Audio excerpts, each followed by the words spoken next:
Hey guys, welcome back to my channel, or welcome if you're new. My name is Jessica Nicole. I am half reader, half writer, all bookworm, and in today's video we're going to be talking about the 10 books that I read in July. Now, we are ankles deep in August right now, so all the books that I read in July are back over on my bookshelf, but I will just put pictures up on screen of them as I'm talking about them.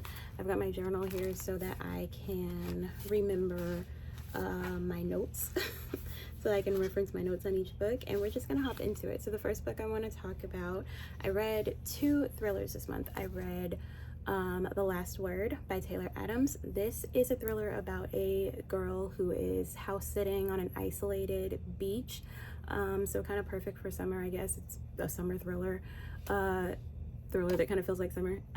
But yeah, she's house sitting. She basically has had a tragedy in her recent past, and she's kind of hiding from life, and she spends that time reading books on Kindle Unlimited pretty much. And you know, Kindle Unlimited books are kind of hit and miss sometimes. She stumbles across a miss. Actually, she doesn't stumble across the book on accident. Someone recommends this book to her, and so she reads this book.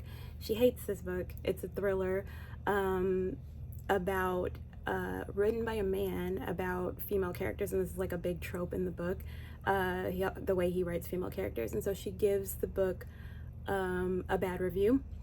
The author actually contacts her and basically they get into like this online spat. She closes the computer, forgets all about it, refuses to take the review down, goes on about her life. Then strange stuff starts happening, and basically what I love about this thriller is it feels like a scary movie. All of this, or the majority of the book, happens in one night, and it's just like a whirlwind roller coaster, twisty turny. Things are revealed. I guessed a couple of the twists, but like some stuff I never saw coming, and I have got a new thriller author to add to my thriller author list that these authors just don't miss for me. Like, it's Frida McFadden, Claire Douglas, and now I'm adding Taylor Adams to the list. Love, love, love. I gave this one 5 stars, obviously. The other thriller I read this month, I actually gave 4 stars, and this was The Housemaid's Secret by Frida McFadden. It's actually the sequel to The Housemaid. We are following Millie, who is a housemaid. Because of circumstances, she's had a hard time in life, like readjusting to life. She was in prison, and she's coming out of prison trying to just get her feet under her. If you read The Housemaid, you know how her last job ended. It's a psychological domestic thriller, and this one is the same thing. She's working for another affluent family. Because of what happened in her last job, she feels like she sees the world a little bit more clearly now, especially like this world of affluent, very, very wealthy, very, very powerful people. And so because of that, when she thinks that this one thing is happening, she goes out of her way to try to help this person, because she didn't do that in the last book for the last person. So she tries to do that. It doesn't really go as planned, and she ends up sort of in a very horrible situation where she is about to be framed for a crime she didn't commit. Yeah, Enzo's here in this book, which I loved. I loved Enzo in the last book, and she kind of has to get herself out of the situation with some help, some outside help that she probably didn't expect. And yeah, I just really loved this book. I loved the atmosphere of it. We were in like the suburbs in the last book, and in this book we are in the city, I think Brooklyn. I think that's where her neighborhood is. But yeah, and I loved how atmospheric it was. I loved how fast-paced it was, and it was easy to understand. Like, it flowed very easily. I don't know how to explain it. It's like I like how simple, I guess, Frida McFadden's writing is. Oh my god. And it's not not in a bad way. Like, it's actually really good, because I find her books really enjoyable and really bingeable. And I think I read this book in like 2 days. But yeah, gave this one 4 stars. Really, really loved it. Can't wait to pick up the third and final book in the trilogy. I also read 2 cowboy romances this month. I read Flawless by Elsie Silver, and I read Done and Dusted by Layla Sage. Flawless, I gave 2 stars. I did not like this book at all. The plot sounded promising, but it really got lost in the sauce. And the ending, I was so mad. Like the last, you know what happens at the end if you have read the book yeah. But you know, he's a bull rider, the bull riding competition, you know what happens. But yeah, so this tells the story of Rhett, who is a professional bull rider, and he gets himself into some trouble with some comments he makes, and so his PR team, the head of his PR team, hires his daughter Summer to basically babysit Rhett and make sure he doesn't like mess up his career in the last leg of it and lose like some important sponsorships. So that's basically the setup. She ends up having to like go and live with him, so it's like forced proximity, kind of enemies to lovers situation. These characters were so whiny, like not so much Summer, but Rhett was so whiny, and I can't do a whiny man. I'm so sorry. Like, he was just so whiny and annoying for no reason, and I didn't like the characters at all. I didn't mind Summer, but I didn't like Rhett. I didn't like some of the other characters, and I just like, I don't know. It just was not enjoyable for me, and I will not be continuing the series. The book was well written though. I just didn't like the storyline, and so for that I give it 2 stars instead of 1. Because it was actually well written. I wouldn't recommend it to anybody else. What I would recommend to anybody else who actually like wants to get into like the cowboy romance thing, or you like the small town vibes or the western vibes, is Done and Dusted. Done and Dusted I actually really, really liked. I gave this one 3 stars, would recommend it. It was a really cute, fun little book. I would maybe pick up the other 2 books in the series at some point later. I'm not in a rush to do it, but it was a good story. Likable characters, fun plot. Our main character, Clementine Ryder, I just like her name, is cute. She is actually a professional like barrel racer, and so she had an accident. She has to come home and kind of regroup. I like the mental health rep in this book too, but she has to come home and regroup. She ends up running into her older brother's best friend, like from high school, and how way she remembers him, he is like a playboy, doesn't take life seriously, and she's just like, you know, she can't be bothered with him, but she figures out that he's kind of grown up and matured. Sparks fly from there. It's kind of forced proximity because he works where she lives, and it's best friend's brother, I guess, and like a secret romance too. So I really liked this one. It was cute, it was fun, fast-paced. Read it in like 2 days. And I don't know, I liked it. It was good. If I was gonna pick one of the 2, would definitely pick Done and Dusted if you're trying to decide. But yeah, 2 other books I read that were similar this month. I also read like 2 witchy books, which is kind of off-brand for summer, but they both had kind of like a summery feel to them.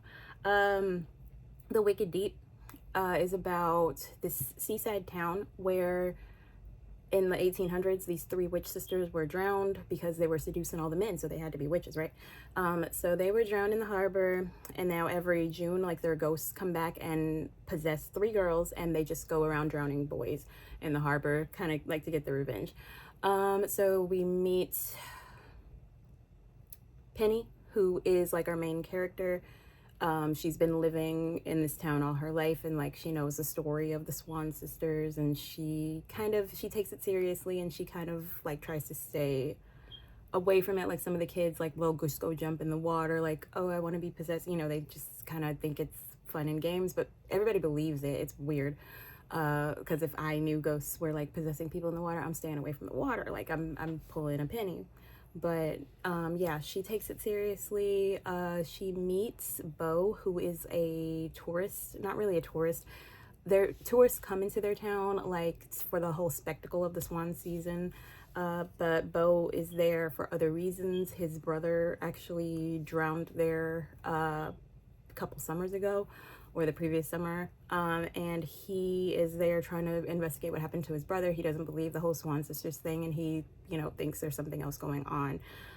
So we're just following them throughout the summer. There is a little romance here. There's kind of like a tragic romance. I guess it's a love triangle. The weirdest love triangle ever, but it works. And I really like the story. It's really poetic writing. I loved all the metaphor. I love the atmospheric feel of like the seaside town, how Shea Earnshaw describes it, and I really liked it. And I can't wait to read Winterwood by Shea Earnshaw, which is already on my bookshelf and waiting for winter. The other witchy romance I read, I actually got, this is my first Owl Crate book, Heartless Hunter. And how would I describe this?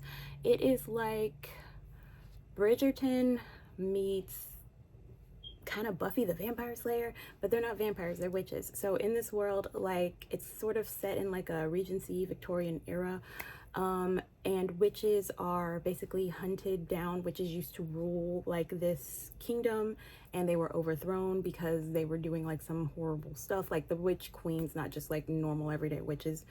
The three witch queens were like abusing their power and doing like horrible things.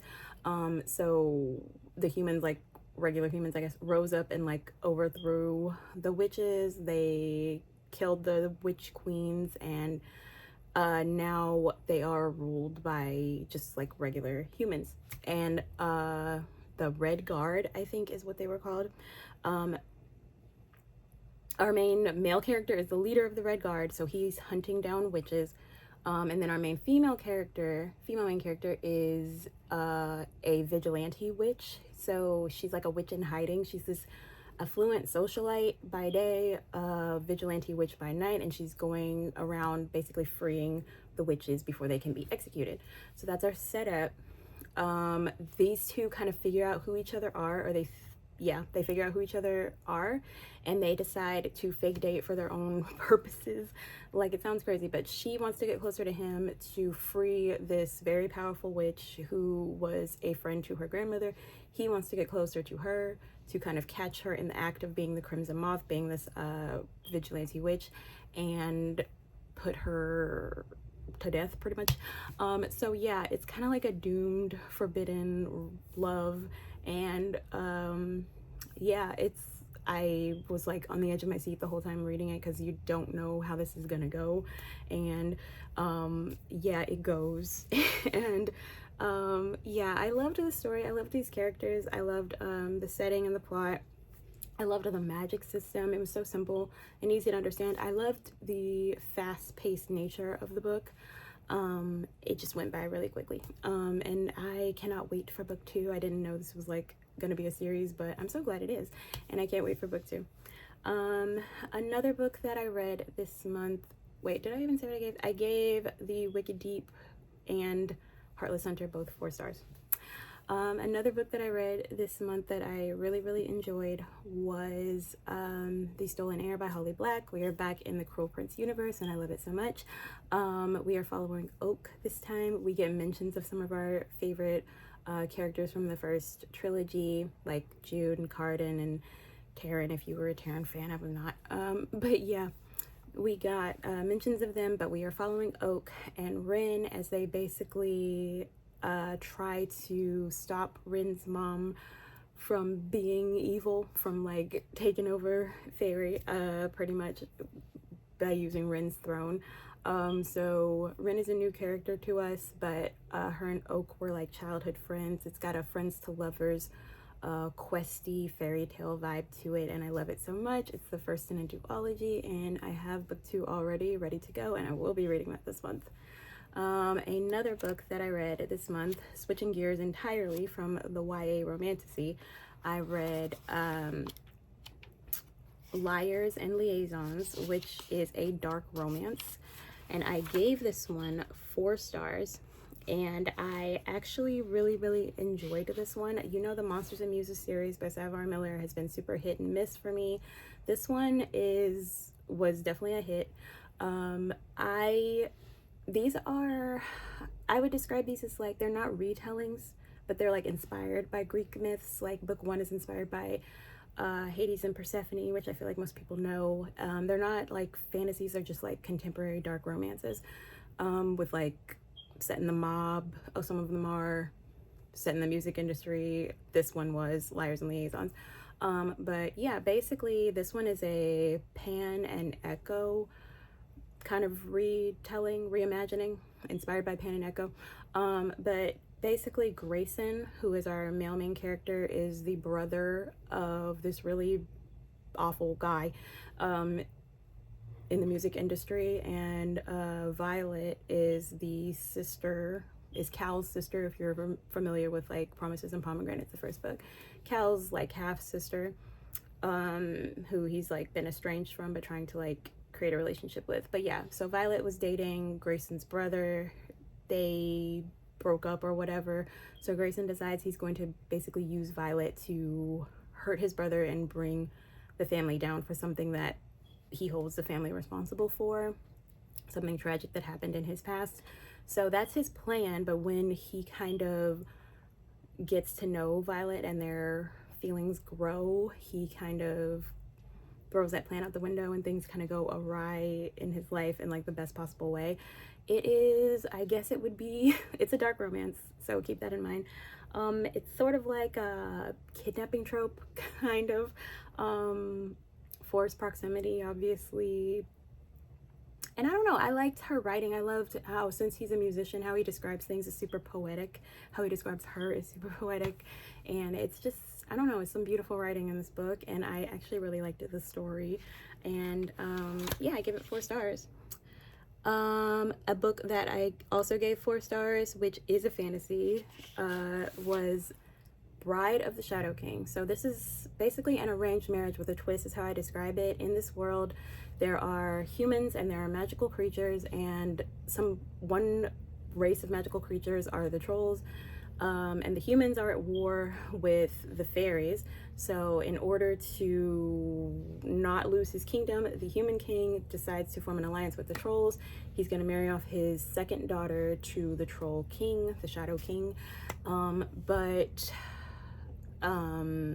he doesn't end up marrying that girl, the second princess, for reasons that I can't say because it's a spoiler. But anyways, the king banished his oldest daughter to a convent when she was younger because of something she did, and so he brings her back because she has powers over emotions. The second daughter does not want to marry the Shadow King at all. She's very afraid, and so he wants to bring the oldest daughter in to like manipulate the second daughter's emotions to make her more open to marrying the Shadow King. So that's basically her purpose. But these two end up falling for each other. Things happen. It's clear that they are not going to be together, but other things happen, and she ends up going to the underground to marry the Shadow King. So you just have to read it to figure out what happens. It's full of twists and turns.